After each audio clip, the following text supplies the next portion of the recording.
feel like there was a bit when he's in the chair. Yeah. When he's... That's a phone number that I don't know. Mute. If it's important, they'll bring me back or leave a message. Hi everyone, Nerdball Podcast episode 198. Latest gators. Love you, man. Bye.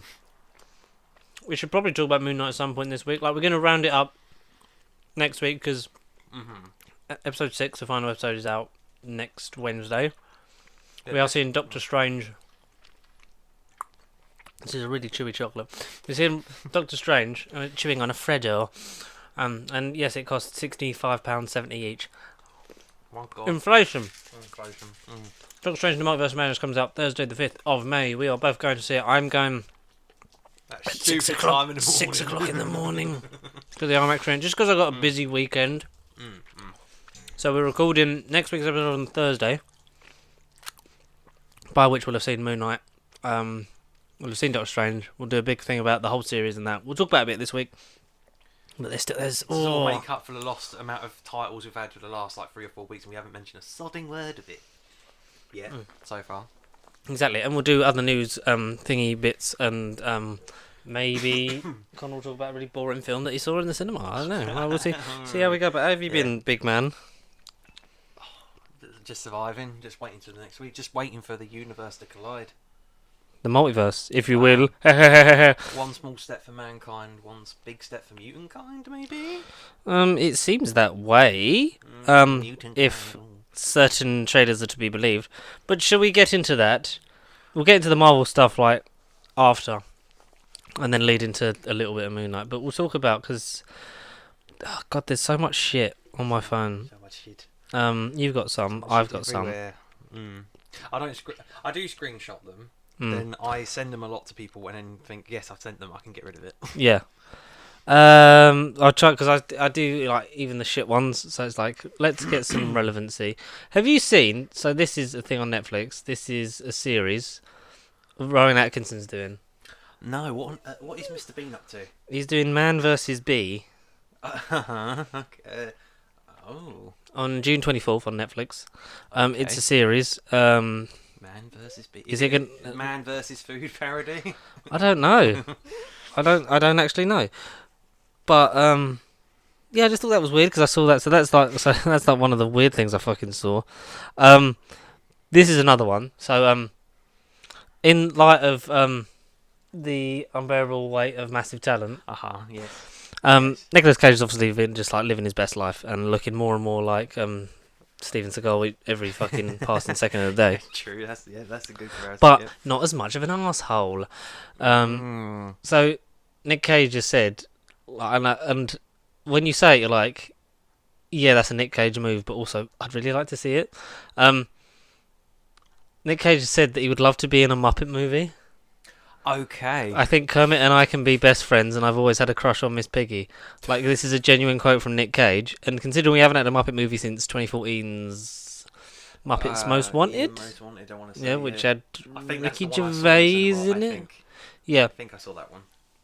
because my mum's a big fan of the Muppets. Like, watched the Muppet Show religiously and all that jazz. So she would be stoked for a new. She wants a new Muppet movie every day if she could. But it's weird because that's a property Disney own that they've never really done anything with. They've not got anything like coming out on Disney Plus for it. They've not got any new stuff announced. But it's one of them things that it's a generational thing. Like the Muppets are really like it speaks to a big portion of like the movie going audience. Yeah. Like I love 70s, 80s, or is it 90s? Yep, 70s, from the 70s through the 80s to like up to most recently the 2010s. Yeah, that's right. Do you have a favourite Muppet movie? I've only, apart from the one I've seen, the Most Wanted. I'm sure it's Most Wanted. Was Yeah. there one in 2011 as well? Yeah, the Muppet. It's either that or which Most had Wanted. the new Muppet in it, and they also had Jason Segel in it as a guy. I don't know. A guy. And a guy. Yeah. I don't Yeah. know. And then Yeah, Sheldon from guy. Big Bang Theory was in it. Jim Parsons, he was in it, is the human version of this new Muppet, and it's saving the theatre and blah blah blah, and it's like, and there's cameos because everyone wants to be in a Muppet movie. Yeah, that's what I think. I read. The same was read in random actors, and then I kept seeing Muppets Most Wanted. I was like, well, is this a Muppet cinematic universe back in 2014? Yeah, but because like the first Muppet movie is great. Muppets Take Manhattan is great. I like Muppets in Space. or from space, whichever one it is, where Gonzo finds out where he's from.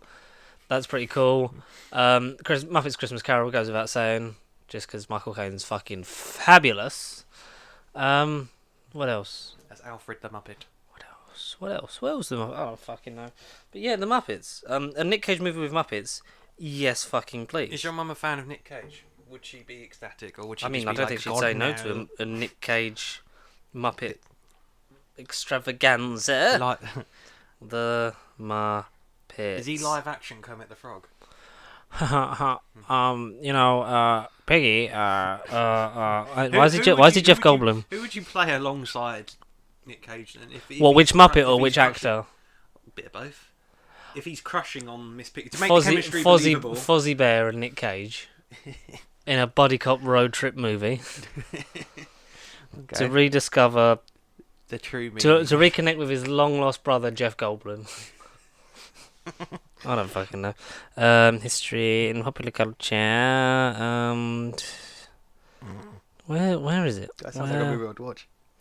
I'm here for it. Changed person after Unbearable Weight. I've never been. I really do want to see it, man. Never been a big follower. Like my mum can't stand him, my nan can't stand him. So I've never had much Cage in my childhood. I've been free, not been locked up. You've raged in a cage, at a cage.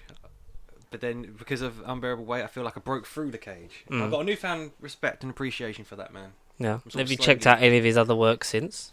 Well, Ghost Riders, Vampire's Kiss, which is the most memeable film. Again, I don't know if you know that one, but there's a lot of clips that are memeable. The face. I've heard of it. I've not watched it. Yeah.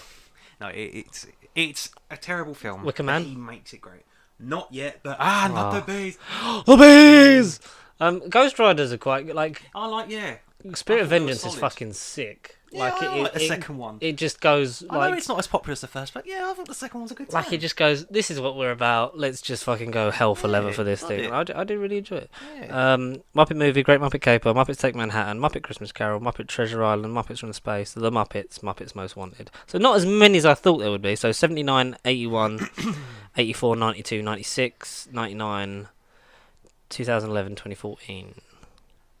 There's got to be room for another one, surely. Let's have another Muppet movie with Nick Cage in. Yes, please. Video games. I'm not even getting into that. Video games. We got so. I know what I've seen. The Ice Age Adventures of Buck Wild. Have you watched it yet? Still not. Still not good. Still not, Save yourself a fucking hour and a half. And so Scrat the squirrel, the saber-tooth squirrel, wasn't in Ice Age Adventures of Buck Wild, as weren't most of the cast for the other Ice Age movies. So apparently, so there's I think it's either a mini thing coming up, like a mini scene like they've done with Maggie and things like that, which they did put another one on there when Lisa met Billie Eilish. Yeah, randomly out of the blue. I don't get that one. Okay. Yeah. And they've done one about Scrat, and at the end he finally gets his acorn. So I think it's a like mini series like Doug Days where he's got to raise this like baby squirrel or something, and then he finally gets his acorn and eats it. And Scrat finally getting his acorn is meant as a farewell to Blue Sky Studios that closed down with the Fox merger. Yeah, okay. And thus Disney inherited the property, and then the studio closed down, which is why probably the animation is fucking off in that new movie. Right. Why it seems like it's like, because even you can see there, like that's almost like it's one render away from how it looked before, like you see like on his nose and stuff. Yeah. And the coloration of some of the fur. In the final days of Blue Sky Studios, a small team of artists came together to do one final shot. This shot is a farewell, a send-off on our own terms. Very much if it's a goodbye, at least from the characters, like to the characters that they've like made and shepherded these like last 20 years. Because Ice Age was 2002. Yeah. Very young. Because even if this continues, I doubt that you're gonna get if the cast have already the cast have already dropped out of one. Like, what's to say it's gonna happen again? Speaking of dropping out, nice little segue. We know Fast and Furious. We know life can be fast, and we are certainly furious after the outbreak the last couple of years. Well, Fast 10. What state is that in? What? Yeah, but what's the title? Fast X. Extreme. X-Men. Presumably Fast X part 1 because it's still a Yeah. 2-parter, isn't it? So Justin, you sent this to me. So Justin Lin has left. It just said like director left after filming. Are they in pre or what? I Or actually principal photography? know. Must be principal. Because I'm assuming if it's a 2-parter, they're filming them back to back, Yeah. which will be a big workload for anyone. Just ask the Russo brothers. Yeah. So because Justin Lin's been directing since Fast 5. I want to say that. Is it Fast 5? Oh, Justin Lin. Google the filmography. Fast and Furious franchise movie films. No, hang on, no. Tokyo Drift. 2009 was the fourth one. 5, 6. Okay, 7 and 8 aren't. 7 was He probably- James Wan. James Wan, yeah, the horror director who then did a car movie, and then 8 was somebody else. Okay, that's Somebody. yeah. But in Fast 9, he came back for. He's almost been like the David Yates of this Yeah. version of the Harry Potter franchise, and gone like, let's like been the sort of the steady eye that's Yeah. looked over the franchise, which makes sense why they would want to end with him. But No, apparently not. it's a bit As of like this week or it's a where bit we read worrying. this article, it's a bit concerning. Just well, because I like the Fast and Furious film, it's much better state than Fantastic Beasts ever could be at the minute. yeah, Like, in my and I opinion. like how from 5 onwards it just embraces itself and just like becomes this thing. Becomes its thing. And Its own subgenre yeah, almost. it doesn't just like it goes from the street race. Like arguably, this whole street racing thing of the Fast and Furious franchise is at its best in Tokyo Drift. Mm-hmm. Yeah, 7 was James Wan. 8 is somebody else. Yeah, so Lynn did 3, 4, 5, and 6 in a row. Yeah. Then James Wan do 7, which obviously was hampered by the fact that Paul Walker sadly passed away. And then it's F. Gary Gray, Oh, who right, was okay. the director of. Some movies. I know he did. It's Walking a stuff. thing. It's a thing. F. It's a Gary thing. Gray. And he did Men in Black International. Oh, there we go. Great resume. I felt like Men in Black, Straight Outta Compton, which is like I felt like he'd done Shazam or something, but he hadn't. Okay, let's just. Shazam who did is Shazam? I want to know now who did Shazam? someone else. David F. Sandberg. Oh, okay. Not I know. That's do cool. Do I know David F. But yeah, Sandberg? so Fast X, and as it's Extreme. currently titled at the moment, Fast and Furious 11. So it's like, is it 2 different films, or is it? It's meant to be 2 parts because we know like we've got Michael Rooker, Charlize Theron, Jason Momoa, Daniela Melchior from Suicide Squad, Ratcatcher 2, Yeah, my dead red catcher. and Brie Larson have joined it. Yeah, and Jason Momoa as well. Yeah, so yeah. Yeah. I said that one, I think. Known as the Fast and Furious with 10th and 11th installment. 2-part cast attached. Lyndon left the directing position later that month, although remaining on as a producer. What does this mean for the future of the Fast? It's still going to be made because Studio interference. They'll be like, no, we will release it. Damn it. Universal are big on, this is one of their only franchises, so. Yeah. Arguably, somewhat going strong. I know it's been a consistent turn at the box office as well. Like I think 7 was the first one to gross over a billion. Yeah, it was one of the highest So films yeah, on the high list for a while. Yeah. yeah. So I think it will still do well. It's just a shame that 1, Vin Diesel's a knobhead, and 2, Vin Diesel's a knobhead. No, I like him, Team but Dwayne all the way. But the fact that like Hobbs and Shaw is great Yeah. I and, want more of and that. really fun, but that led him to fall out to a point where when being really patronising and trying to get him back on board, like to Dwayne Johnson, that's what Vin Diesel was doing. And then The Rock was just like, I'm done. Like I'm not coming back, which is a shame because I think in terms of like staying power within that franchise, like he just felt like a guest star in Fast 5, but then cemented himself as a very good character, and is A power player. Deckard Shaw, that is Yeah, Deckard, Statham's name, yeah. yeah, Because Deckard, what's Luke Evans' name? Owen Shaw, Yeah, Because you've had the whole family, like you've had their family, like you've had their mum, like because I think Helen Mirren's in this one as well, like because Yeah, must be. it's strange things be happening to me. Buzz Lightyear to the rescue.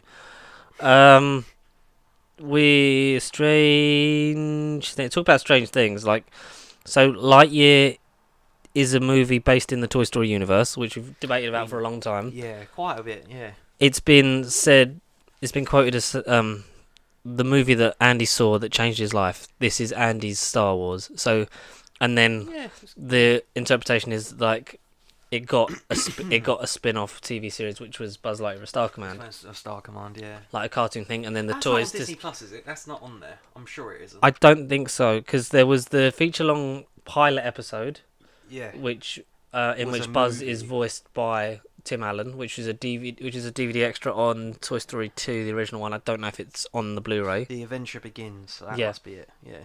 And then, but throughout the whole series, he's voiced by Patrick Goldblum. Oh. Yeah. Oh, But Patrick extra Warburton. long pilot with Tim Allen, because it's like, here's the actual voice of Buzz, and yeah. That's cool. It's I mean, I'm here for it. I don't quite know if and when it's going to work, but sure. While there's no official reason for Buzz Lightyear's Star absence from Command. XYZ absence from Disney Plus, it's come out that John Lasseter and Pixar team are not fans of the series. That was back in August 2021, 14th of August. Yeah, but also John Lasseter is a sexual abuser, so let's not listen to Oh, him. well, There's a okay. reason why he doesn't work for Pixar anymore. Oh. Yeah. Have you heard about that? We got to do a thing about that when, like, crushing our childhood. Let's make that a series. When people that we love. We do it every couple of weeks. I learn something new about this. I say something, and it's like, oh yeah, what about this guy? And that's when you come along with the facts, the hard-earned facts. Did the you never Twitter hear about facts. what happened with John Lasseter? Should we Oh, do I that haven't. now? Let's talk. I haven't heard a lot of things before I met you. I've spelt his name wrong. John Lasseter. Lasseter. Who, for those who want to know who John Lasseter is, he's a film director, producer, one of the founding members of Pixar. LTD. Back in the day. Watch the great Pixar documentary that is on Disney Plus, which was the Pixar story, which I think is from about 2003 or 4. Like, oh, okay, it's an older it's one, either pre or post Nemo. Okay, all right, yeah. And yeah, and he was a big driving force of that. He was the director of the first 3 films, because it was Toy Story was the first CGI movie, like entirely CGI movie. Did all that, and the deal with Disney so they could distribute it, which is why they were Disney VHSs or however you watched it back in your childhood, because that was Old. it was a deal Yeah. for like 5 pictures or whatever, and then eventually Disney bought Pixar. Yeah. That's why they are then from, I think it's Cars is the first one that's a Disney Pixar movie, because it's both things. Oh, okay, fair enough. Or Incredibles. It's one of those two. Like Nemo is the last one of like Just pure Pixar. This is Pixar Yeah. with Disney distributing, and then Lasseter was a real creative force in that. Like he was like sort of creative director, and then had to bring on other people to direct the films because directing animation takes a really long time, being all over it. I can imagine. Yeah. Disney like trying to make backdoor straight to DVD sequels of like Toy Story 2, which is what led them to scrap it, and then I think the turnaround from the version of Toy Story 2 they had to being released was like less than 18 months, which was unheard of. No, that is unheard of. Yeah. And you know, 18 months. he had to take on other people to direct films because he needed a break, because doing the press tour for Toy Story, and then he went into Bug's Life, and then it Yeah. was after the press tour for Bug's Life, and then like while on holiday, and then having to come back and do basically, because he felt like he, you know, the characters needed it. Like he came back and like shepherded Toy Story 2, basically built it from the ground up again, and then like got it to release in like just over a year or something ridiculous like that. And then obviously took on great directors like Pete Docter, who did Monsters Inc., then like Up and Inside Out. I think Pete Docter does all the ones that really make you cry. Oh, okay. Andrew Stanton to do like I think he did Nemo and Dory. I don't know if because Finding Dory's got that weird sort of like prequel Vibe to it. Is Yeah. it not a sequel? No, it's like in terms of like, you know how like Monsters University is directed like by someone completely different and feels completely Yeah, different. It feels different, yeah. Whereas like Dory skirts the line of it feels the same, but still like it's someone else behind it. Because Oh, okay, yeah. I think did Lasseter return for Cars 3? Because he did Cars as well. Because Cars was his first one back in the director's chair. Yeah, you're right. Andrew Stanton did Finding Nemo. Mhm. So basically, it was 2017. In November 2017, Lasseter took a 6. So he got up to like a really high up at, because Pixar became like its own like production company within its own right. Got bigger and bigger because like people like Steve Jobs and that back in the day, like, you know, were part of it and helped like, you know, push for, you know, animation can be like this. and kind of put an end to the old 2D animation thing that Disney was got going on, which is a shame Yeah. because movies like Princess and the Frog deserve to sort of like Continue. still That's still like see the light of day. That's still the last 2D Yeah. thing, isn't it? Which yeah. feels like it's straight out of the Disney Renaissance era, Yeah. You know, but it's in It like looks 2009. vintage. It, Yeah, it's looks so vintage, good. yeah. It's so fucking underrated. Yeah, so in November 2017, Lasseter took a 6-month sabbatical from Pixar and Disney because he became, I think it was head of animation at Disney. So like they basically, because they didn't want Pixar to like basically stop what they were doing, like as in like put them out of business. So it was like, well, we've got some really great animators here. Let's go work together, melding of minds. They can help with our Disney stuff. We can, have Contribute people to to Pixar. the like for the Pixar thing and sort of like have it all under one big umbrella. But obviously, like the Pixar films are their own thing. But you have these clever, very like genius, imaginative minds come over and do their stuff. So he took a 6-month sabbatical after acknowledging that what he called missteps in his behaviour with employees. According to various news outlets, Lasseter had a history of alleged sexual misconduct towards employees. In June 2018, Disney announced that he would be leaving the company at the end of the year when his contract expired, but took on a consulting role until then. On January the 9th, 2019, he was hired to run Skydance Animation, which was an animation branch developed by Skydance, which is I was thinking of Bad Robot. No, so that's not it. They signed on like directors of like Kung Fu Panda and Shrek and Tangled as well and stuff like that. So it was like a new upstart animation thing. I don't know if it's still going. No, Skydance is still a thing as a production company as a whole, but I don't know whether animation. No, founded 2017, so it's still going. John Lasseter is currently the head of animation. But yeah, that's basically what happened with him. Sexual misconduct. And it's a shame because now I've ruined your childhood, guys. Well done. That's what I wanted to say. But yeah. So fuck what that man thinks. Put Buzz Lightyear Star Command on Disney Plus.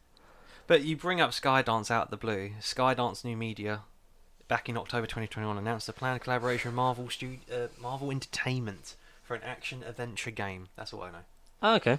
So they are making another Marvel game akin. I don't think it will be Avengers again. Yeah. There won't be no microtransactions, hopefully, Mm-hmm. and shitty updates and Avengers is such a shit game.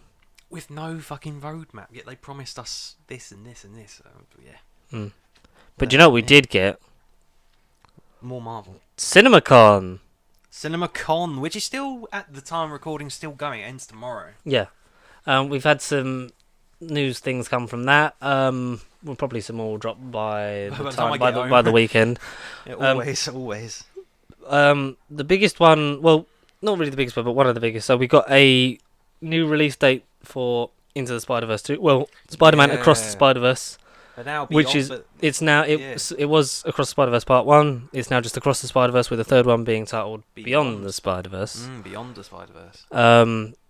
And that is now pushed back to next year, June, Beyond is 2024. and Across is now Is- June next year. 2023. Yeah, right. Yeah. So yeah, as opposed to it was October this year it was meant to be out, Yeah, which I'm cool that's waiting. fine. Like if it's great, because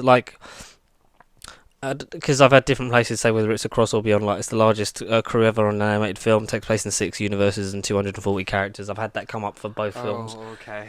So oh, blimey. I'm looking, because if it's then this and it's a nice little trilogy, then I'm here for it, and I'm looking Yeah, like absolutely. yeah, I'm up for it.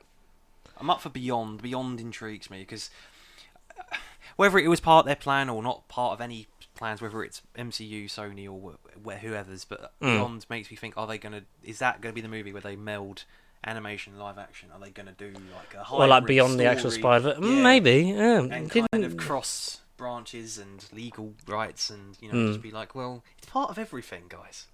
Yeah. Just allow it. I mean, I'm looking forward to it regardless, because Absolutely.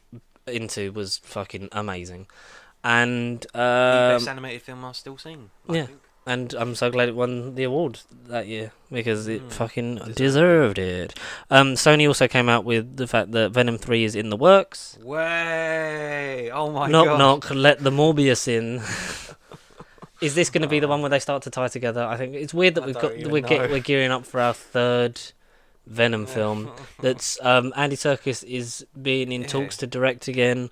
Initial 2024 release at present. Yeah. The hope is that, that's they have to start filming that ASAP. by the end of the year. ASAP. Yeah. But yeah, is it going to start to actually link the Spider-Verse thing Probably together? not. Probably not. Probably not. Is Craven going to tie in anything, or is that just going to be Aaron Taylor-Johnson running around the city hunting animals, presumably, or a human spider? Yeah, it will be nice, but we don't know what spider it's going to be because.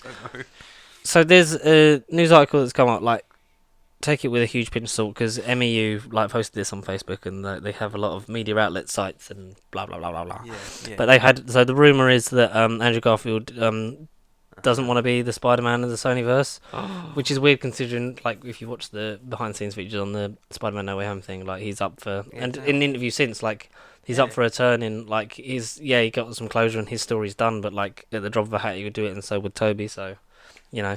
Yeah. Conflicting sources. Sony is now considering to add Tom Holland or cast a new actor and plan to face the Spider-Man with Venom, obviously. So for me, that seems like 90% bullshit, but there might be... If there's some truth in it, then... Fair play. Yeah, but I don't think... It's too early to call anything at this point. Oh, definitely. It's too early to call anything. I remember Tom Holland's the guy from Uncharted. I mean, he'd be great as a Spider-Man, but it's a shame we never got it. Yeah. We never got Tom Holland as Spider-Man. Who is this rubbish. Peter Parker guy? I don't Yeah. quite know. He's a 30-year-old man in a school as a school kid. Yeah, that is true. That's Peter Parker. Yeah. And we also got confirmation of a Ghostbusters 4. Yay! Or at very least the sequel to Afterlife. For those that are confused. Beyond the life. Yeah. I liked Afterlife. I did. I thought it was solid. Yeah. It's a solid, really enjoyable movie. It's probably the third best of the Ghostbusters franchise. In terms of... You're behind two. Yeah, I would say before. 1, 2, Afterlife, and whatever the fuck 2016's answer to the call was. 2006, yeah. 2006 band. It felt like it was fucking 2006. So there's that. We got confirmation that there's a Knuckles series in development at Paramount Plus for 2023. Yeah. Which Paramount Plus I don't think the UK currently has. Or is there's still no plan for it to have? No. So it'll be HBO Max number 2 for us. We ain't gonna get it for years. Basically, yeah. Sonic the Hedgehog 3 is in the works, which is cool. I still need to see number 2 because I really did enjoy number 1. Yes, number 2. Yes. Like in terms of from what I hear, number 2 is just number 1 but done better and more fun, and sort of like but let more loose. like Sonic. Yeah. Yeah, that's what it's more Sonic-y. More Sonic-y is never a bad thing, and a Tails live action movie, which like if you're gonna build this universe, like I know the post-credit scene for number 2, like if you're gonna build this universe, do we need a Tails origin movie now? I'd say yes, because I feel like she got a bit done. She. I can't forget my pronouns, but Tails got done. Because Tails is played predominantly voice actors by women in the games. Right. Yeah. But also like comes across like because it's like how Bart Simpson is played by Nancy Cartwright, so it's like it like could just be young, but also like Tails can be. It sort of gives off this like genderless kind of ambiguous thing.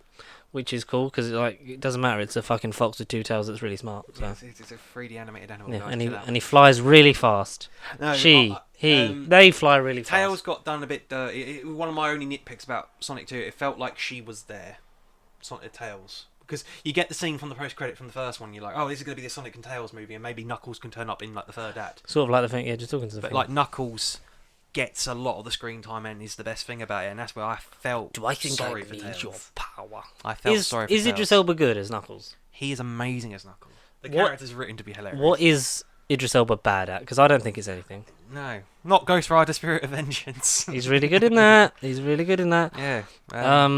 Honestly, yeah. Should we do the WB? Because we got official confirmation that Batman 2 is officially in development. Mm-hmm. Robert Pattinson, at time of record, I feel like we have to stress everything we're going to say. At time of recording, is signed on to reprise the role. Matt Reeves, obviously, to return as director. Thank goodness. Yeah. Basically, it's the bit of production before pre-production officially begins. So I'm assuming a 2024, 2025 release. Yeah. Because give them a break, because it's a big movie to work on, and if it takes longer and they're planning it right, then fucking do that. I'm not trying to compare it to Nolan, but I'm thinking if it's a trilogy, then give it 2 to 3 years of making and then minimum, yeah. Give it because you don't want like every 2 years to be one, and you don't want to rush it. An 18-month schedule. No confirmation yet as other co-stars or villains, but we assume the core supporting cast, as in like Jeffrey Wright, should be definitely back. Yeah. I don't think Kravitz will be. No. If she's in it, I don't think she's going to be a main player. I think it's going to be like a thing. It'll be like a photograph and be like, remember this woman. If like it is just a trilogy, like maybe that's his end game, like is to be with Selena. Yeah, Because this they universe, had I mean they kissed, so they had some kind of energy. We got confirmation that there was from a new trailer of The Flash All right. that Michael Shannon is returning as Zod. Dun dun dun. I want to say apart from Cavill, the best thing about that film, I thought he was great. Them two are really good. He was really good. When Cavill is Menacing. allowed to be Superman, Yeah. we will all be dead because it will never It happen. will never happen. No, My God, sorry, guys. I really fucking want a Superman alert. movie with Henry Cavill where he's just allowed to be, like, as much as it's shit, like the last, 10, 15 minutes of Justice League, when he's being, he's suave, charming, but, he's this hit, he is Superman. That's what he's like. He's not arrogant, but he knows, it's and then having a bit of fun with fucking Cyborg and... Racing with the Flash at the end, yeah. As cringe as it is, the race with Barry at the end, that's a fun little Superman moment. But we got several bat suits, and it ends with Keaton saying, "You want to get nuts? Let's get nuts," which is a line that everyone joked from the. Is it from Returns? No, that's 89. No, Is it's with Jack Nicholson, yeah. Jack Nicholson sort of turns up, invades his house or something, and Vicky Vale's there. You want to get nuts? They have a Let's get conversation. nuts. And, yeah, he threatens him and he literally says, all right, Mr. What is it? Napier. Yeah, because he has a name in it. Yeah, Jack Napier. And he's like, all right, Mr. Napier. Which Jack Nicholson gets Come on, credit what do you any time Jack Napier is used in comics or in film or referred to. So he got paid for Space Jam too. Because obviously it's the Jack Nicholson Joker that you see Yeah, I in totally Space forgot Jam. about that. Yeah. I had a blast with that movie. I I had a blast with Space Jam too. I'm glad someone did. I own it. That's how great it was. I don't give a fuck about the first one. I'm sorry, shots fired. Did you see number 2? I did in the end, and I was like, this is a half-assed millennial version of Space Jam. Why is there a Game of Thrones planet? What's the point? Because it is. It's the title. But you've got Pennywise in a kids movie. In a kids movie, yeah. Not trying to abduct the kids. So it's like, well, Aquaman 2, The Lost Job of Amber Heard. Hopefully, if you guys are keeping up with the Johnny Depp trial, the ongoing scenario, with that. Yeah, I kind of want to just touch on that because I know we had a whole episode committed to Johnny Depp being a piece of shit in the past, which we since then came out and apologised for when we learnt of all the Amber Heard stuff and how controlling she was. I just want to reiterate, because I debated taking that one down. Okay. But I was like, no, because opinions, people and opinions change. We grow over time, absolutely, yeah. And anything. We have since learned, and we came. I don't know if it was a full episode because I tried searching for it. I don't know whether we came out and spoke about the whole thing and apologized. I know there's an episode where we talked about it, but I don't know whether it was the whole thing that we did. Thing. Yeah. But I know anyone that thinks we're on her side, definitely not. Well, I'm definitely not. I'm pretty sure Connor's not. No. Fuck off, love. No. So, yeah, from what because the media and everything spins it the way that you want to see it, and at the time we thought, God, this guy's a piece of shit for beating up his wife. But when you're being told, when you're showing a clipping of Amber Heard saying, yeah, you go and tell them that I'm Johnny Depp and I'm a white male and I'm a victim of abuse, and see how many people believe you. Kind of think she's fucking done. But also, so I made a tweet the other day that was hey, Warner Brothers, you were really quick to, make Johnny Depp resign from Fantastic Beasts without, the full story, essentially. I hope you take the time to, make the change for Mira in...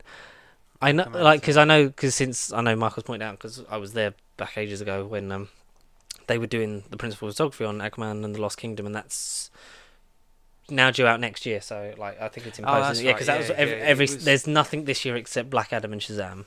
Which I'm fine with. I'm fine with seeing more Shazam. I fucking love that movie. It's not like Morbius and something else. I would rather see a rushed Shazam film than The Flash. I'm less and less interested because The Flash has had so Ezra Miller many keeps stalls. beating people up. Treadmills are broken down. Yeah, Ezra Miller's an absolute twat. I don't know about you, but I'm less interested about it more and more. I'm just up for the standalones now. Like I'm up for Black Adam linking into Shazam. I'm up for the Suicide The Squad world of movie. Shazam. I wouldn't call it a universe because again they don't know what they're doing, interconnecting all the films. But yeah, the world of Shazam / Black Adam, absolutely. Yeah. The Aquaman But stuff. I've got no interest in seeing Aquaman, and it's a shame because Jason Momoa is really charismatic and fun, but Amber Heard's a massive bitch. So yeah.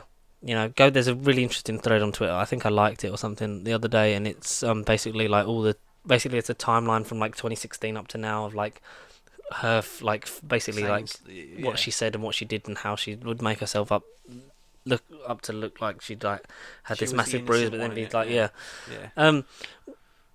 I'm like we're not saying like definitively like this is what happened, but like you know the evidence is shockingly in the favour of Johnny Depp at this point. And if you want to go and like you know entertain yourself for an hour or two, watch the fucking live every morning. I wake up on the ABC Live, it's like oh my god. On the ABC, either on Facebook or TikTok or something, and see the trial because the stuff her lawyer's coming out with is actual bollocks. Just like the fact that Aquaman and the Lost Kingdom will follow Aquaman and Orm, who reluctantly team up to face a stronger Black Manta and his army. Which, when I read that, did not make sense because Black Manta only he only exists in the first one because one, Yahya Abdul-Mateen II, fucking amazingly beautiful man. And fantastic actor. See Watchmen and Candyman because I watched that and that's fucking great. Ambulance as well. He's an Ambulance. Recent watch. Yeah. One of Michael Bay's better movies. I quite enjoyed it. Oh, it's a shame he's a raisin-faced fuck. Michael Bay, not Yahya. Yahya Abdul-Mateen. Like he gets given the technology from Orm. So now it's like, is it a bit of like the apprentice outgrowing the master kind of thing? It's like then we got a team up half-brother movie, which I think could be quite fun because from what I've seen Patrick Wilson in, I enjoy it in, and it's one of the reasons I'm gutted I didn't see him in Moonfall. Yeah, no, honestly though, he could have been anybody else. But is he having fun while he's doing it? He's serious. He don't seem to be having fun. Patrick fucking Wilson. No, honestly, yeah. The only character that was good was fucking John Cena. John Bishop. John Bradley. Yeah. It could be John Bishop. Could be John Bishop. Could have been John Bishop. We'll do Doctor Who news. Doctor Who news.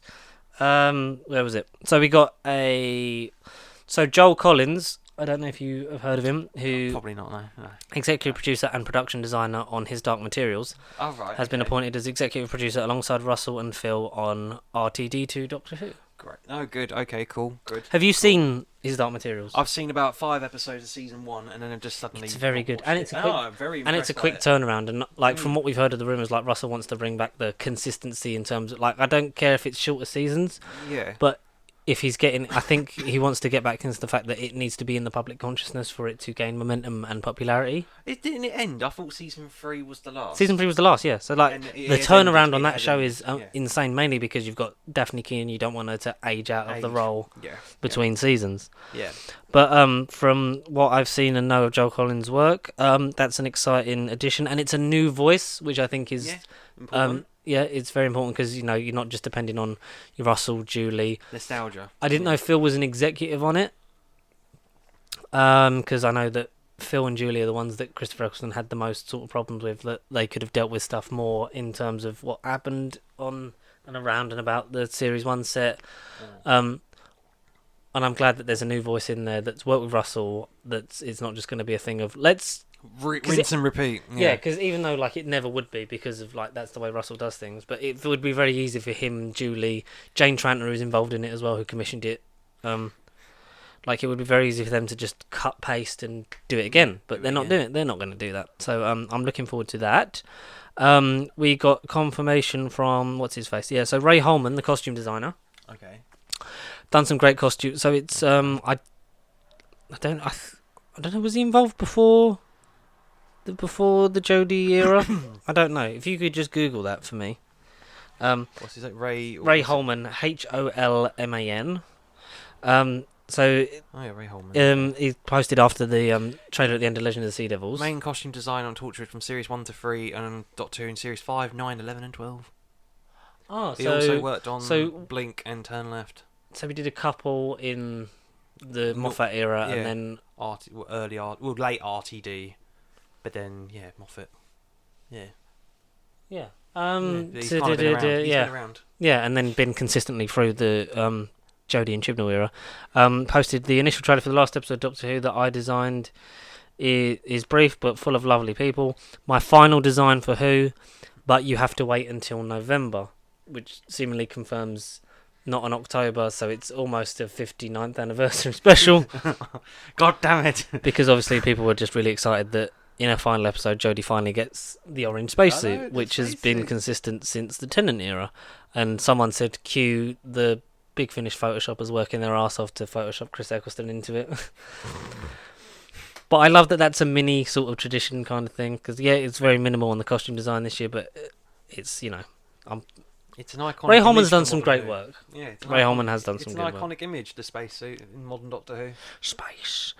Should we just, while we're on the Big Finish thing, we kind of briefly mentioned about the possibilities of Joe Martin's fugitive Doctor after this run of Jodie Whittaker, and then maybe more of Sacha Dhawan in the future. Sacha Dhawan. He's got 3 types of facial hair. In Big Finish's new box set. He's got smooth stubble and length. Da-da. And then he's just in the trailer. He's old man Tennant in the trailer. But people point out in that trailer that he looks like... do you ever see Curse of the Fatal Death? Yeah. You know when Jonathan Pryce, 600 years in a sodding sewer. Yeah. I mean, if that gets a reference, Jesus fucking Christ. love you, Chibnall. If it's in a sewer. But yes, we got a box set of... Well, 2, really, yeah, one with Joe Are they separate Martin, or are they together? No, they're separate. Because mutual friend that we kind of know now through Will, mutual friend, yeah. Dominic G. Martin, the Purple Doctor himself, because he works at Big Finish, and I think he posted once they finally confirmed it as it's amazing that I have the opportunity to work as, I think he's assistant is it assistant producer, something like that on it. Oh, okay. It's all right. he has such a fucking fantastical life. I'm just so jealous, and he has really great hair and really great costumes. Shout out Dom. We need to get him on at some point. And the last thing of Doctor Who, I will say, not ever in my life. No, certainly far from it. So at the Doctor Who rap party, Chris Chibnall dressed as the Clan Man, and I don't remember who Matt Strevens dressed as, but Jodie went as Miles Morales. Oh, okay. This was ages ago. So we got Janet Fielding, because obviously she was her and Sophie Aldred are confirmed to be in it. There's a picture of her, Chris Chibnall, and Sophie Aldred at the Doctor Who rap party, which she's obviously finally been able to share. So it looks like Sophie's either dressed as Cruella de Vil or just a bit of a Dalmatian. Okay. Janet Fielding, probably the best outfit. Do you want to have a guess at who she is? Something obscure, like comic booky, like Superman. Or something. It's not comic book. It's to do with the show. A Davros, a Dar. No. Zygon. No. It's even better than that. Do you want to know? A Naimon. No, I wish it was a Naimon. Do you want to know what it is? Who she is? Yeah, go on. She dressed as John Nathan Turner. Oh my god. So that's her, Chibbers, and Sophie Aldred. Blimey. Because she could obviously finally share it, because obviously we didn't see many pictures of the Doctor Who rap party apart from Mandip, Jodie, Matt Strevens and Chris Chibnall. So she was able to tweet, at the Doctor Who rap party, wore a curly wig and beard for a Hawaiian shirt. Can't believe how many people under the age of 35 knew who I'd come as. Ditched the wig partway through, it was so itchy. Which is a nice little tribute to the man that gave her the job back in the 1981. John Nathan Turner, who you can give him stick for all the shit that he had to put the show through, but he was like the classic version of Moffat. He wanted to leave and no one would let him, and they wouldn't look for a replacement. It's if you leave, the show basically gets cancelled. Yeah. And it's well, I can't do that because I love the show too much. But we have a lot to thank him for, because would it still be going without him? Probably not. Probably not. No. There was a thread going around, so it was someone made the video, so it was after the Legend of the Sea Devils, that was basically, no, I've got a family, Doctor, I'll stay here and hold the device so you can escape while it explodes, because obviously it happens with Kosharmus in Timeless Children, and then it happened again in Legend of the Sea Devils, and it was every Chibnall finale be and then Michael quote tweeted it with, what was it? because I got involved in it as well, and it was quite a funny little thread because like it could have turned sour and a bit beefy, but thankfully it didn't. Right, it was a safe and friendly environment. So the original tweet was done by so it was someone do like the video every criminal episode ending be like, and then Isaac Whittaker Dakin, I hope I've said that right, basically quote tweeted it with every RTD finale be like, it's the end of the universe and I conveniently get superpowers, wave my magic wand and get rid of everything, that button there. And then Mike added on with every Moffat finale be like, how can I beat the odds against this seemingly impossible threat? By just ignoring every rule we previously set up, just because I'm writing it. Can do what I want. So I added on with every JNT finale be like, dear God, someone let me leave, I hate making this show. And then Isaac then replied to it with every Sayward ending, didn't go well, did it? Everyone's dead. So that was a nice little thing. And then Will's just shared a picture of Susan staring at a flaming skull. So that was the Doctor Who section of this podcast. God. See, you thought we'd run out of things to talk about with Will. Susan becoming Ghost Rider. She was the Ghost Rider all along. The Marvel train. Let's just check Netflix. Oh no, so this Netflix thing happened, right?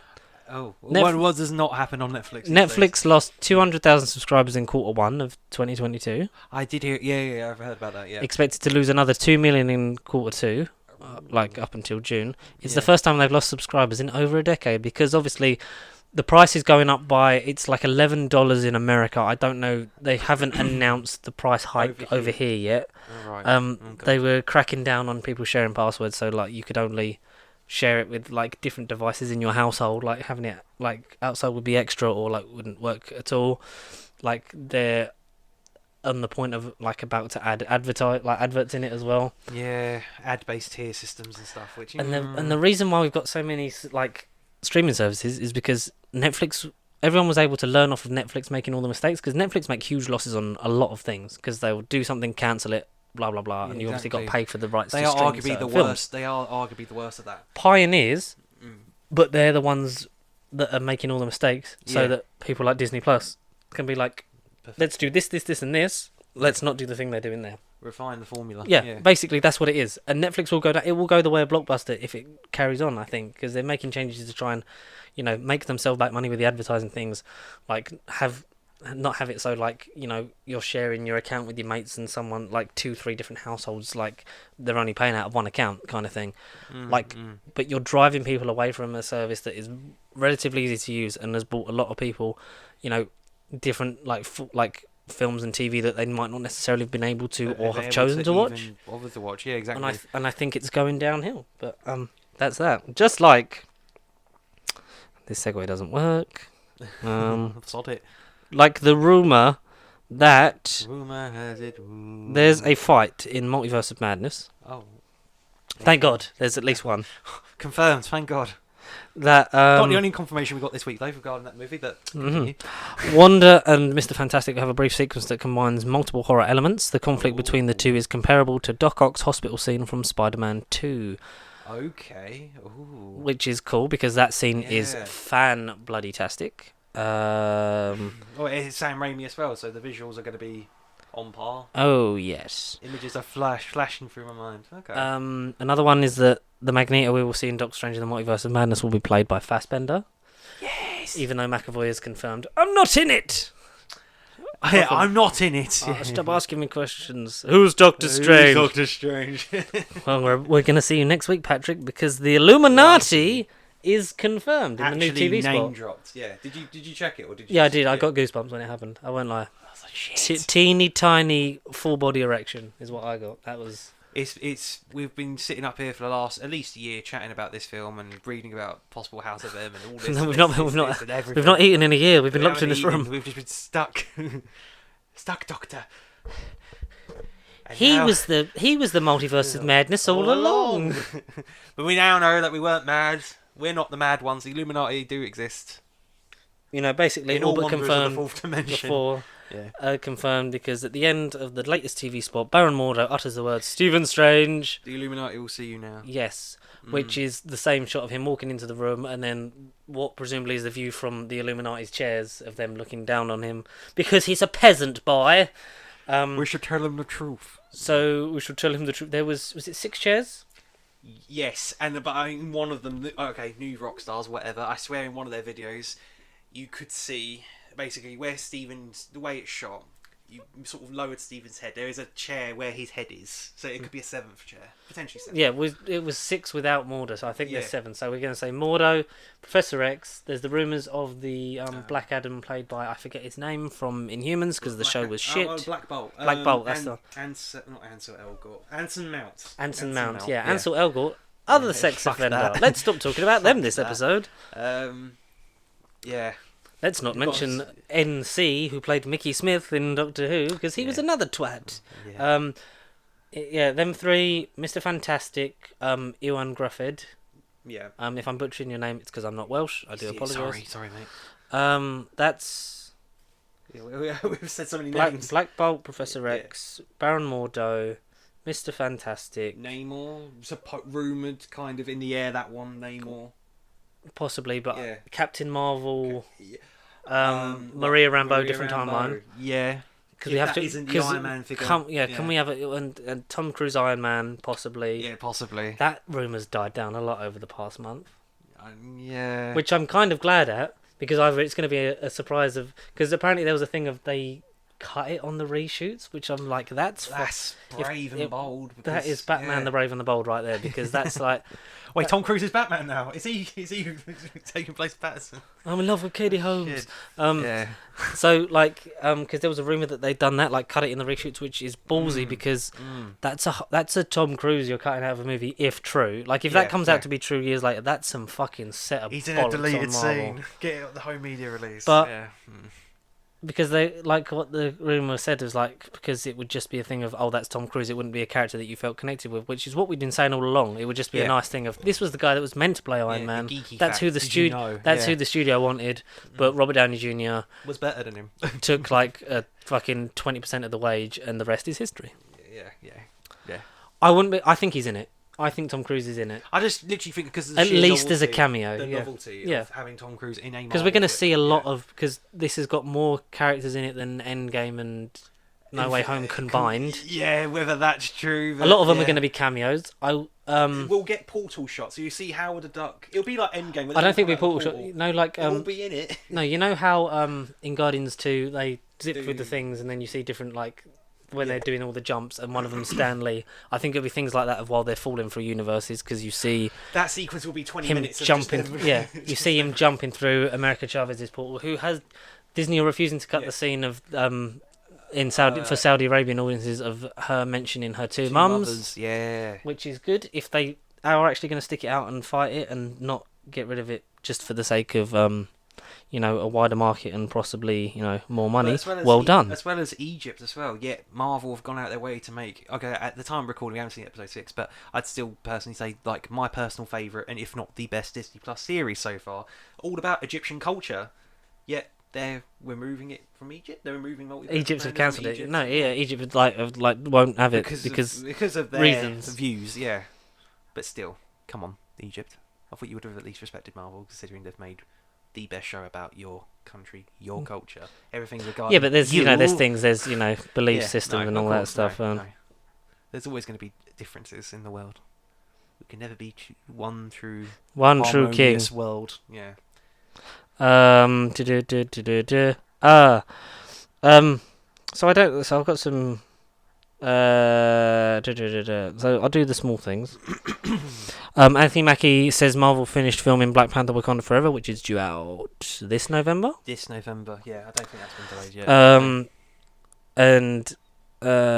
And that he's been there and witnessed it and can't wait for everyone to see it, which whatever form that takes now, with obviously the without our star Chadwick Boseman, and the fact that Letitia Wright is determined to be spreader of bad news through her high profile, which is a shame. God, I just hope that film turns out good for the legacy of a great man that we can no longer fucking keep the name up himself. We got the poster for Captain Marvel, which is in Miss Marvel. Miss Marvel. Yeah. That's the one. Yeah. In 50 days, Kamala Khan's journey begins. The original series streaming on June the 8th, which I'm still excited for. Yeah, And June the 8th. you've seen that. You've seen that one. That's a cool image. It does remind you of a teen drama sort of coming of age story ish. Yeah, like in the way of Spider-Man, but so cool. Is a fun fact from Accurate MCU. Hawkeye was originally going to be in Captain America: The Winter Soldier, but due to scheduling conflicts, Renner wasn't able to film his scenes. Clint was going to be sent after Cap by Shield (brackets Hydra) to take Cap down, but instead he fake fought him and warned Cap that there was a tracker in his stealth suit, which is the reason why Cap actually ditched the suit in the actual film and then switches to the old World War II one. Oh, that would have been a cool addition if they kept that. Yeah, which is just a nice little thing. Sony's Madam Web is officially set to release at this moment in time, July the 7th, 2023, starring Dakota Johnson. As an old grey-haired lady, but alas, will that connect all these films together? I don't know. Probably not. But do you know what will connect us all? It's love. As human beings. Yeah. It's love and a little bit of thunder. Because last week we got the trailer for the first teaser trailer for Thor: Love and Thunder. Yeah. And we personally didn't talk about it because it was like, we'll save it. It was overwhelming. Well, just because I think we would have talked about it for way longer than we were meant to. So. Oh, 100%. All right, now then. So we got the trailer for it, and I just want to show you this shot. So I think you might have sent that to me as well. Yeah. There's a shot where Thor is central, Korg is to his left, and there's a big space on his right, which gave certain people flashbacks to Avengers Endgame trailer where Pepper was cut. Even though Pepper being in it wouldn't really have affected it much. I don't think that would have. Yeah. No offense, Gwyneth Paltrow. Yeah. No offense, Gwyneth Paltrow, but you don't know what fucking movie you're in. Yeah. So someone's definitely been blurted out that shot. Yeah. Better Bill. What did you think of? Oh, yes. Fingers crossed. We didn't see Gore the God Butcher in the trailer. No, but I mean that man. Although again, we've covered the recent merch leaks. In case you didn't know who's playing it, you just need to look at the image because it's Christian fucking Bale in paint. He don't even look like the character from the comics, as far as we know. They could be doing more touch-up effects and stuff, and that's why they haven't shown him yet. But he literally is Christian Bale in like grey paint. And there's like black goo coming out of him and stuff. Because how are they going to tackle symbiotes? We'll find out. Cause it will be they'll call it something else, but yeah. Fingers crossed. This trailer looked fucking amazing. It felt like a Taika Waititi film. It 100%. Felt like Ragnarok dialed up to 11. Like you had. I saw an article said Ragnarok in comparison feels like a safe, not mundane, is the wrong word, but like a safe, a sort of toned down version. Yeah. And I was like, you know what? It does. It probably is. Well, also, Ragnarok was such a tone change from like Dark World, and yeah. You know, it's all grim and serious. And Game of Thrones is popular, so sorry, let's get a Game of Thrones actor and director to do it, and it's like but yeah, Sweet Child of Mine is the music for this trailer. Great song choice. The He-Man Masters of the Universe vibes in the posters and like the graphics are just fucking mad. Neon-ish aesthetic. Yeah. So we see some of the Guardians. We see Star-Lord, Nebula, Kraglin, Rocket, Drax. Groot, Drax. Yeah, Drax is there on the ship. Yeah, and so's Mantis. Yeah, it's like, you know, look into the eyes of the people you love. And then like he's just like, no, not me. I was just listening. Something in the way. You know, I'm a something in the way. But yeah, so I was just listening. It looked, and it's basically like whoa, slow down a little bit. Not me. I understand everything completely fine. Oh, God, what if? What if we missed an opportunity? That would be a good episode to rewatch. I enjoyed that one. Yeah, and the Doctor Strange one was amazing. Yeah. I'm obviously looking forward to it because it's the fourth movie for a not just a character, but also like the strongest Avenger. Yeah, full solo movie for Chris Hemsworth, who like does the run-in through growing up, and the child one is his son. He's his son, yeah. And then he has his classic costume which is like another classic costume ticked off the list before you get to him in his outfit, which is bluey, goldy, based off of the Mighty Thor run. Yeah, the Mighty Thor run, 2014. I can't think of the guy who wrote it, but it's a 100-issue run or something ridiculous. It's like Kieran Gillen, I think. potentially. That I think, rings a bell. Yeah. Which, if you know the Mighty Thor thing, the tag at the end is a pieced back together Mjolnir Yeah. being one summoned and two caught by our first look at Jane Foster Thor. Padme herself is now The a Mighty superhero. Thor, yes. Yeah, the Mighty Thor, It's cool. I'm here for it. I'm excited. As far as the tease Korg's goes, in it, and he's wearing his furry collars, and like they're pitching Yeah. it like a weird road trip thing of him finding who he is, because it carries on very much from the Discovery, end game line yeah. of like, you know, for the first time in like 1,000 years, I have no path. Like, it's time to be the person like I'm meant to be, not the person like he is, instead of the person he was like being made to be. He was like king of Asgard. But even the lyrics of "Sweet Child of Mine," if like we're analysing it, you compare the lyrics to the trailer, and you get, like you're saying. Yeah, it looks. You get a brief look at New Asgard, which has become a tourist location, and Valkyrie on her throne as king of Asgard, and hopefully finding her queen in. Which Lady was Sif. kind of put on a tweet or something, said that would be a plot line. I think she said herself, Tessa Thompson put it out there, said that will be part of her role, finding a queen. Yeah, I just don't like the fact that she's dressed like she was in Men in Black International. That's a bad visual reminder. Yeah. But yeah, I'm really looking forward to this film. Like, it was a nice little short teaser. Like you said, we didn't see gore. We don't really get any of the story sense from this. You see brief back shot of presumably Zeus and Russell Crowe in Olympus. Yeah, him catching his lightning bolt. Yeah, assumably. But you never see his face. No. God, I hope we get Jack Black or Matt Berry Hercules. Like, big gay bi space energy.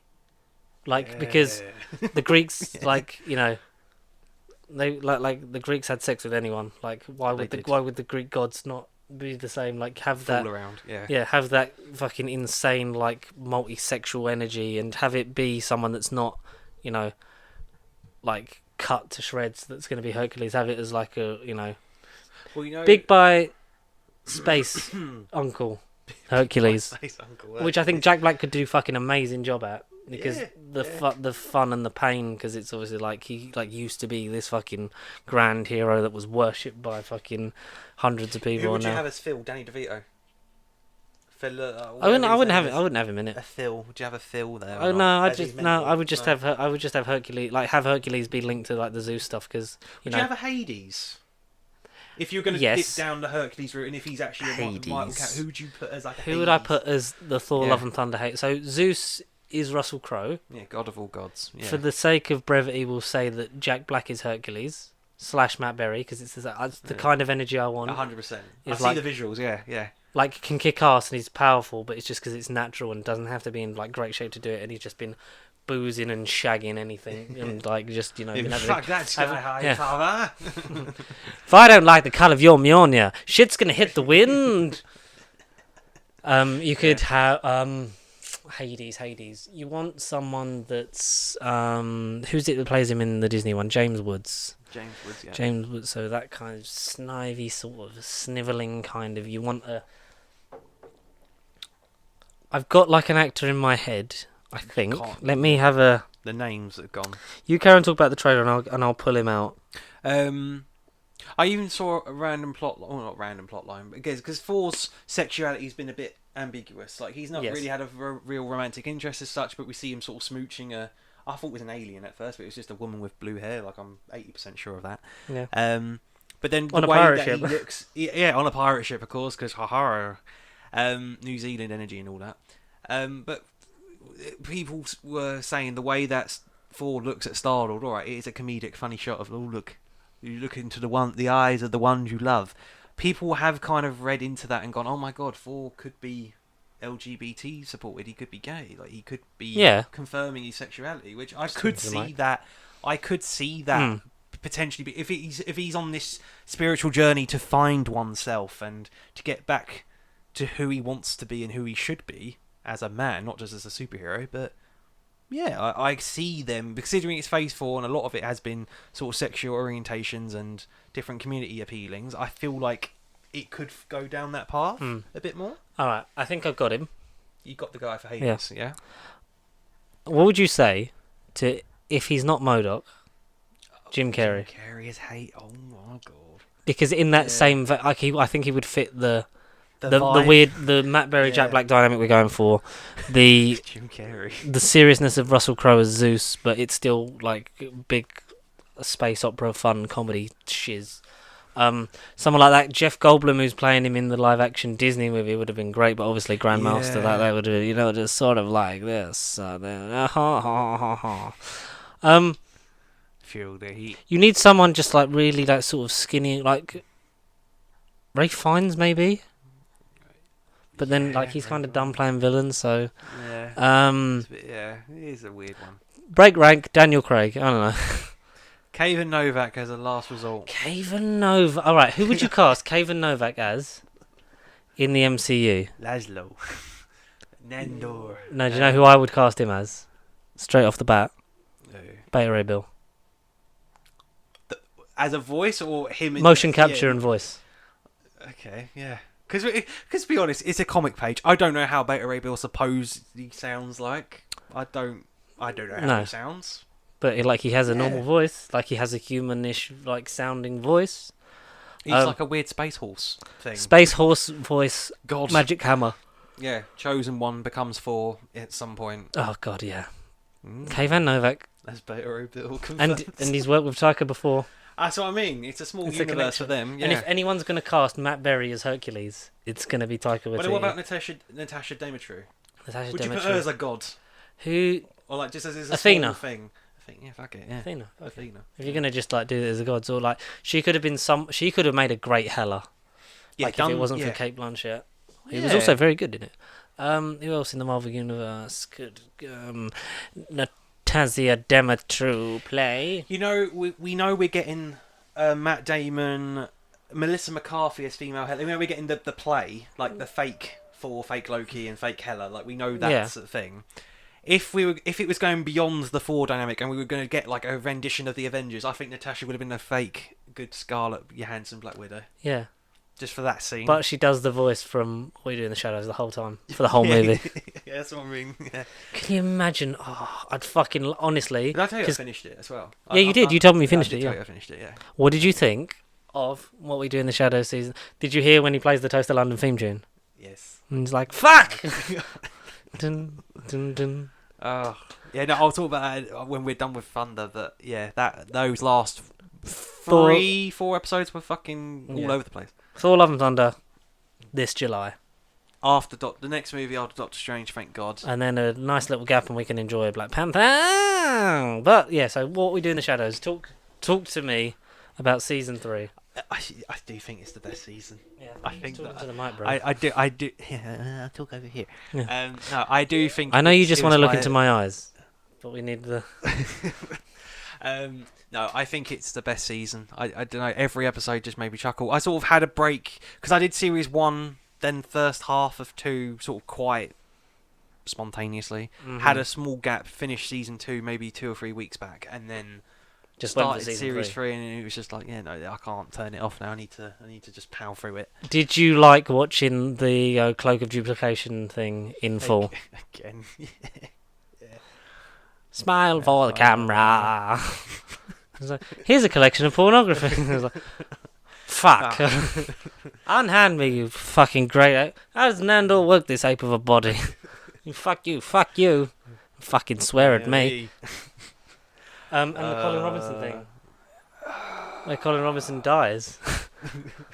It's like he's been dead for a while, and then like he's just like flashes his thing, and then his like face like fucking folds in on itself, and then the whole, he's definitely dead. Yeah, and the whole thing, like the tag for the end of the season is like that he's like, so it's almost like a cocoon-like thing. They get to a certain age, like almost like a phoenix, really. They get to a certain age, die, and then are reborn. We didn't get told that part. It was just energy vampires live 100 years, and then after that they disappear. They die. And then it was weird because one of the taglines for some of these episodes of series 3 was like Colin was find out his origin, but then you got to some scenes and no, you never did. Yeah. The only thing that occurred to me, you saw Matt Berry and Colin hang out a bit more this season, just as those two characters on their own, which I thought was cool, but I didn't think nothing of it. Which gives nothing, like the reason why he's staying behind to look after Colin Robinson.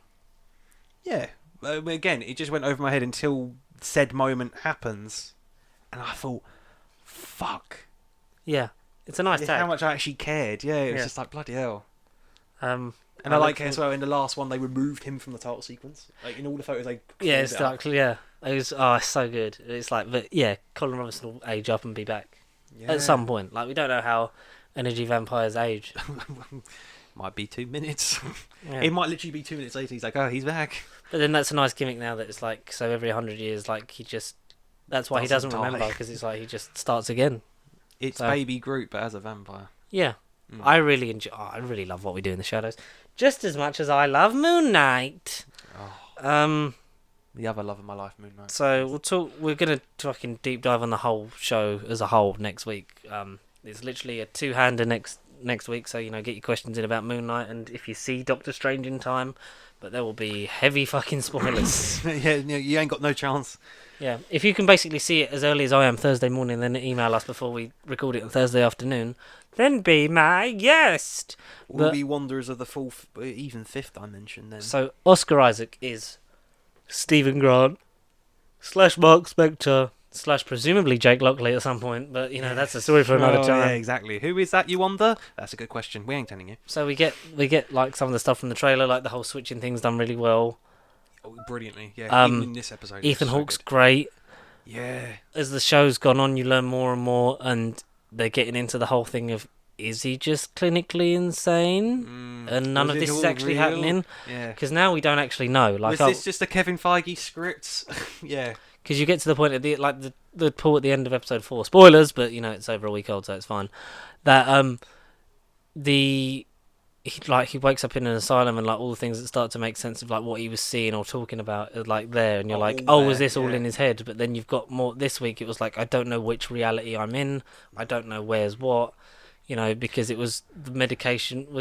Is the medication making him think this is all happening, or is it actually happening and he's being pulled back into this reality by Ethan Hawke's character, which is Arthur Harrow, who was a one issue minor villain from like the old comics. And but Ethan Hawke's done some great shit, man. Yes. Like he gives off like when he's like before the mental asylum stuff, like he gives off this whole Messiah vibe. Like he used to be kind of an avatar Jesus. of Khonshu. Yeah.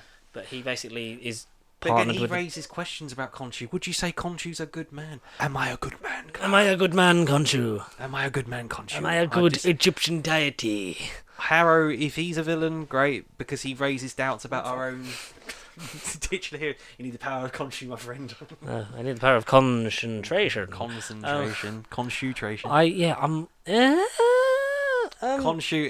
a piece of shit, but up in the air. Khonshu has better morals than some of the other Egyptian gods that we've met so far. Because the one that Harrow worships, basically fucking judges people before they've committed their crime. So it's like it means that the crimes never happen, but there's still the potential for them crimes to never happen because the people haven't made those decisions yet. Exactly. Which we got a nice thing in today's one where it was these souls are being sent here that they haven't even these unbalanced souls where it hasn't even been punished and they haven't done their crime yet or whatever or haven't committed anything. Whereas Khonshu act like the whole thing is Khonshu acts too late and should punish those. Use his avatars to exact their vengeance upon them, but like you say, it's too late. Yeah. The transition between the Oscar Isaac has to be fucking applauded for the fact that he's in a Marvel project again, and it's amazing. Like I know we get to see him as Miguel O'Hara, but we expect that to be fantastic. But he's the difference is just in the mannerisms, the way he holds himself, the way he'll execute a scene, a certain look between him and Stephen. Between Mark and Stephen, just night and day. I wanted to say 3 people, but again, who is this third person? Well, there's another identity in the comics, Jake Lockley, which we have been teased at. Even in today's one, I was kind of like, "Ooh, is this?" Because when there was a moustached version of Oscar Isaac talking in a deep Brooklyn accent that is clearly not Mark or Stephen. Yeah, 100%. Well, it wouldn't be Stephen because Stephen was in control of the body, but he does it because he's the voice. He doesn't really take notes and he just carries on. Yeah, it's like come on, kid, kind of thing. And when they come together in the asylum at the end, he lets Stephen out of one of the tombs, and then there's another one which they kind of linger on for a sec, and then shut the door. Jake Lockley is basically the common everyman. He's a taxi driver. Yeah, in the comics, which is weird because then Stephen's kind of the everyman because I think he's an archaeologist kind of Egyptian thing in the comics, and then the mercenary is Mark. And in the comics, Stephen's more of a Bruce Wayne billionaire philanthropist. Yeah, kind of thing. But Mark is socialite. normally the main proprietor of the body, Yeah. which we discovered Yeah. in today's one is still Still true. the case. And again, sort of quoting the comic book origin of him and Bushman, who may or may not come into the future down the line, not in next week's episode. Oh no, But then no, the whole they couldn't do comic that. origin we kind of Yeah. got shown in this episode. Which well. was really good because this Yeah. is like Oscar Isaac has been quoted as saying like this is the first real character study Since Iron since Man. Iron Man, and I kind of was like, I can see how it would be, but then it wasn't until I think from like bits starting in episode 3 onwards, Yeah. and then like you get the whole thing with Thor, and then this one is basically a thing of like, oh, there's people like this that like, basically he's being abused by his mum because he like an action of his gets his brother killed, and then because of the resentment his mother has towards him is then beaten like severely, and to stop the hurt and the pain like creates this whole other persona to kind of block it out, so that like it almost like it's not happening in his head kind of thing, like to a point where like because I really like the thing what he said today, which was like you didn't have to live with the fact that she beat you. Like you got to got to live thinking that she was kind to you and that she loved you, and like you got to like have that. That's what you held on to. That basically it's sort of like it's almost like a in denial kind of thing. And when like things are so traumatic that they're like your brain finds a way to cope with it, and that was Mark's. That's kind of quoting what Oscar Isaac says in interviews as well when he was reading about the DID, dissociative identity disorder in real life. Yeah. The way the mind works and what it can do to sort of solve problems, and each persona isn't just and protect itself as well. Yeah, like you say, the mind does all sorts of tricks on. Because it is it's a real thing as well. There are people out there who, and I like the thing. It's the a real comics thing. skates the line of like, he's embodied with these powers of this Egyptian god, and he's got multiple personalities in his head, kind of thing. Or is he just insane? And we got into that of like it's this whole thing. Like it's not a superpower, the fact that you can change necessarily. It's probably amplified by Khonshu. Exactly. Yeah. But it's one of them things where it's like they've become so powerful that they've like essentially become two different sentient people. Like Stephen is made up by Mark. But Stephen like becomes to a point where like he almost has his own voice and feelings and thoughts, like even though he is Mark trapped in the body of Mark. Yeah. So like that's that, but like I like that it's a whole thing, and it's not based off of a superpower. It's just him as a coping mechanism for being abused as a kid. Like it's deep, man. Like this is surprisingly deep. Yeah. Like this and last week were really deep in terms of like what you discovered and what you found out about like the character and things like that, and like because it's the only two so far where he's not had the superpowers to back him up. Yeah, exactly. Like we got the whole origin of like Mark getting the powers though, which was cool to see. Straight out of a comic book movie. That like this could have worked as a movie, and like loads of people have said like why wouldn't it? But like after this, you're not going to need to go over the origin. You can just have a batshit adventure where it's Moon Knight on his own, or the Midnight Suns, or other stuff happening. Like I really hope Oscar Isaac does return after this, because I know he's not contractually obliged to. No, he's the only person at the minute that's not on a contract. Yeah, I wouldn't be surprised if Iman Vellani is like from now on like the same kind of deal. Like it's like, and then obviously Tatiana Maslany and stuff like that. Like I wouldn't be surprised if as it goes on, like the new ones that you bring in, it's just a more, because I think Simu Liu is contracted for more than one. I know Rachel Weisz and David Harbour and Florence Pugh were signed up for multiple projects. Okay, good, yeah. The Eternals, I think, as well. Some of them, I don't know. Probably the ones that lived. Barry O'Keefe might have to, get out of his contract for a little bit. Renegotiate. They'll work around that. I love this show, man. I think because it's the first Marvel thing of the year. Yeah, surprisingly. Like it was nice to get back to that after Spider-Man: No Way Home. Yeah, way to end Hawkeye was my favourite. I think retroactively, like looking back on it, Hawkeye is my favourite show of last year out of the Disney Plus wave. WandaVision I really loved, and the fact that it was batshit and mental and different. Falcon and Winter Soldier you could feel the effects of the pandemic, and that it was one story cut up for television instead of made for it. Yeah, yeah. Loki I did really enjoy and love, and like I love that it was resolved by just people sitting in a room talking and has wider implications for the Marvel universe. Which I know doesn't sound interesting to a lot of people, but it was like the most interesting conversation ever. Yeah, and Jonathan Majors, Tom Hiddleston, and Sophia Di Martino were amazing. Like, the triangle between those three. Yeah. What If was, I think, on reflection, the weakest. Yeah. Very average, in terms of like its quality up. Like there was gems in there, but absolutely, a lot of it was all the same thing, and I think it tried to be too interconnected. When What If, like, while it can do that, works better as a anthology, like a Twilight Zone. Let's look into this reality. One thing can change, which might make you think it's a great new like dimension. You might want to stay, like you might want to spend your time seeing these stories, but it always comes with a cost. Yeah, and eventually they will run out of stories to tell. And I like how Hawkeye felt like the Netflix shows.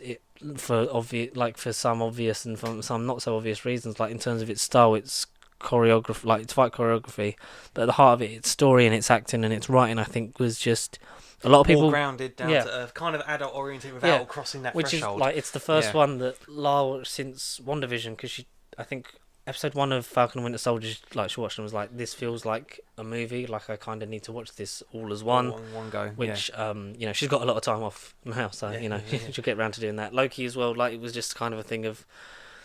She's very much of the thing of like. She'll sort of be the experiment for like these. You don't have to see these to get the whole thing, but it just adds another layer to it. Yeah, of course. Because she's picking and choosing like which ones like she does want to watch at the moment. Like Moon Knight, when she saw the trailer, like she's up for it, but it's a thing at the moment where I think it will be another thing that she'll sort of like watch in bulk. She'll probably watch this before Falcon and Winter Soldier, but those kind of things. She really connected with Hawkeye because it felt real. Like WandaVision was mental when it was trying to figure it out, but this felt real, felt connected. It was small and on its own, but it had wider implications. And because she'd seen, still at this point, only one season of Daredevil, like she appreciated the link of having in the same week like Matt Murdock and Kingpin return. Yeah. So that whole kind of thing, like, and she really, she enjoyed that one. So like that's it's different voices for like what you like, but I really liked how. For the show that took the least risks, I really enjoyed it. But this seems to be like, and we're just really gonna fucking fuck with your mind in this one. Change the dynamic completely. Yeah. It makes me excited for Miss Marvel and She-Hulk because it's like they're gonna be two completely different flavors. Because like you said, it's gonna feel like a teen drama movie more so than the Spider-Man. Homecoming and Far From Home trilogy. Yeah. It's going to feel more like that, and actually seeing a kid grow up in this world, that's going to be great, and especially a world affected by the blip. Mm-hmm. And COVID on the production side. Yeah. The wall-breaking law procedural. That's going to be Law and Order spoof. Yeah. Yeah. That's going to be She-Hulk. There's also a love letter to the fans of the 80s. Series. Yeah, the 70s, 80s Bixby show. I love Oscar Isaac. Getting something after Star Wars that actually lets him act because he's a fucking good actor. Great guy. The supporting cast are great, like we've said. No post-credit scenes yet, which is weird. No, because, I was expecting one today. Yeah, because normally it's the last. Normally it's the last two because it was the last 3 for WandaVision because that was one of the longest. Yeah. There was 2 in What If because that was 9 as well. Yeah. And there's been 2 in every other one that are like because they're like 6 episodes.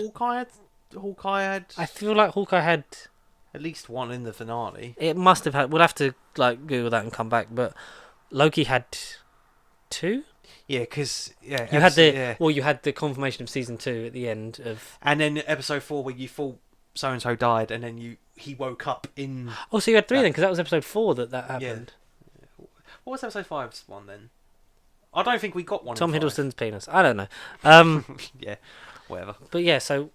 We still don't know. I think if any returning characters might be a post-credit tag for next week's episode because I don't expect anyone else to show up and be be Kingpin level in terms of their interacting with the plot this week. No, I feel like if we're gonna get a credit scene next week, which chances are we will, because they always end it with a scene. Yeah, well, Jake Lockley. Will it just be Jake Lockley at the end, and then that will be the drive to season 2? Maybe. Do you think we're getting a season 2 of this? Or the movie? We've got to get more. I feel. Oh yeah, because the thing that Kevin Feige has said from the beginning is like these are going to be like origin films for a lot of these characters that wouldn't necessarily get them because like Iman Vellani is in the Marvels, like this is her origin, and then she's going to be go in that, with Tiona Paris and Brie Larson in the Marvels. All the Marvels, yeah. So, all the you know. Marvels. Mohammed Deeb said Diab, the lead writer and director of the show, has sort of said that he wants to sort of stay around, like ideally for like 8 to 10 years is the time frame that he wants to commit to the MCU and some more Moon Knight stories. Yeah, I'm up for it. I I want more of it. I'm okay if we don't get a season 2. Like if we get a team up season 2 kind of thing. If we get him a Midnight Suns movie, in a post credits in Blade or something. If he's there, that would be great. Yeah. Yeah. If he's just there. Or maybe in the next, like, I'm trying to think of a more grounded MCU story.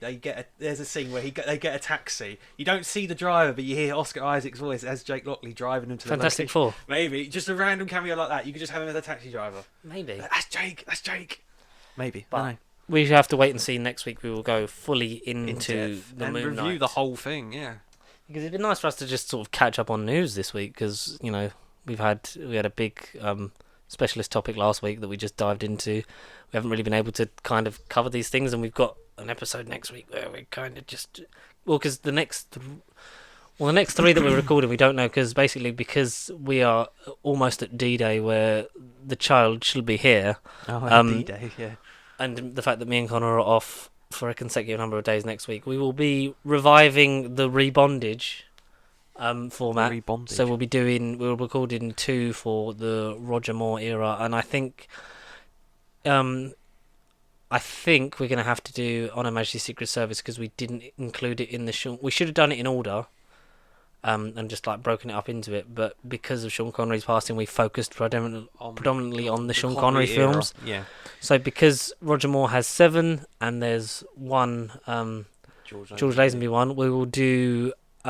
We'll be pre-recording for the first part, third part of the rebondage, which will be On Her Majesty's Live and Let Die, Man with the Golden Gun, Spy Who Loved Me, and then part 4 for your eyes only, Moonraker, For Your Eyes Only, Octopussy, and View to a Kill. There you go. Yeah, and that will be what we'll talk about in some pre-recorded ones coming up. So whenever those, we don't have a set date of when those are because it will just be a thing of when the baby's here, we'll get to do that. But next week, it just gives me a bit of breathing room and a break, and those will be done. And it's just one less thing to worry about for a week or 2 before we obviously will come back in and talk about other shit. But it might be a thing if we might not even need them. We might just carry on as normal and then have them for later on down the line when ammunition.